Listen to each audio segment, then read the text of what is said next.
You haven't lost yourself. You've been wearing a leadership mask. See, maybe you feel you were a great leader, but aren't, and now you're failing. Think about that for a second. You spent years building success, building status, building influence, but maybe you never built yourself. I'm a best-selling author and, of course, a middle-aged man, and I'm going to give you my takeaway on the research, my analysis, a little bit later, as well as the bonus. In a more recent study, the researchers looked at leaders, CEOs, entrepreneurs, politicians, journalists, senior executives, and discovered something surprising. Leadership identity is not fixed. It changes, and it does so constantly through feedback, through pressure, through expectations, and even through environment and reputation. In other words, the man you became may not be the man you started as. Researchers found different leaders defined leadership differently. Business leaders valued innovation, strategic thinking, success, decision-making. Politicians valued service, government, trust, public influence. Journalists valued intelligence, communication, perception. But something connected them all: identity.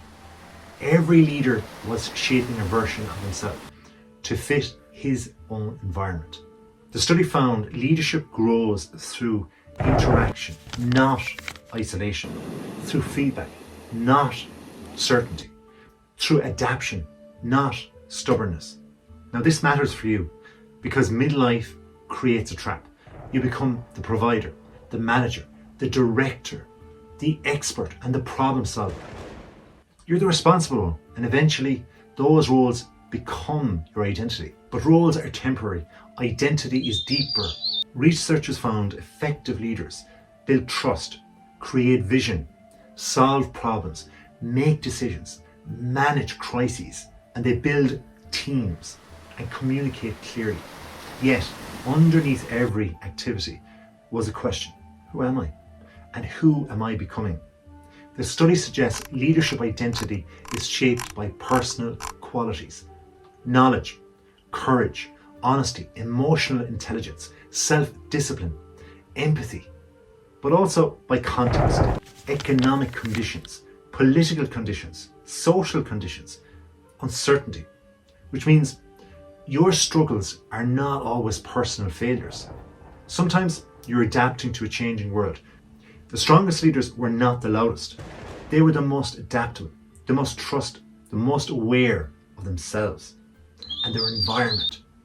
Maybe that is the real challenge of middle age: not becoming success now, not becoming someone new, but remembering who you are beneath the roles. So how can we change? What are the solutions? Well, we can clarify identity. Who am I? Get to the bottom of this. Define your values, first of all, if you're not sure, because it's quite possible that you're stuck right now, that you've forgotten who you are, that you just went on the treadmill of leaving school, getting training, college, marriage, kids, and so on, and you're stuck. But write down what your priorities are and remove the masks that are there. Build trust. Keep promises. I'm sure you've done that in many aspects of your life, but you can do it more so because the research is saying this. And if you're consistent in doing this, it will actually help you. But by doing so, you need to act honestly as well.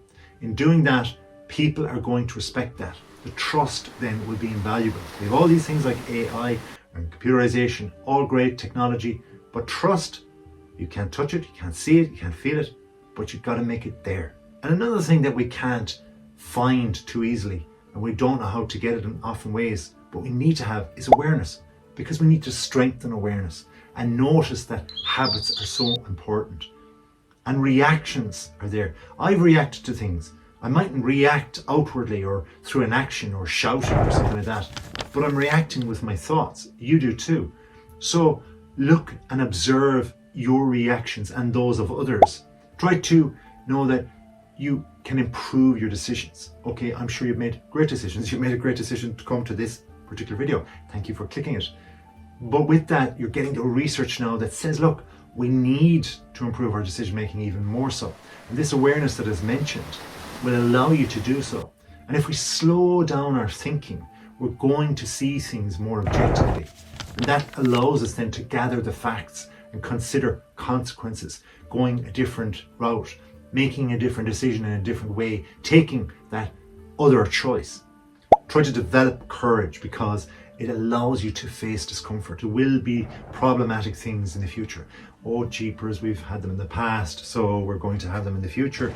Oh no, I'm not going to be able to control things. But if you take responsibility, it allows you then to have better courage, and to show that you can actually speak clearly will allow you then to face things with a better communicative capacity going forward. Now look, if you're getting something from this video, this is from the research, just hit a like and make sure your comment, good or bad, any question or anything at all would be good, because then I can produce more. If you subscribe, that is, and I'll be able to put more time and effort into these videos for you. Now let's try to find out how we can increase our adaptability, because that's what the research is saying.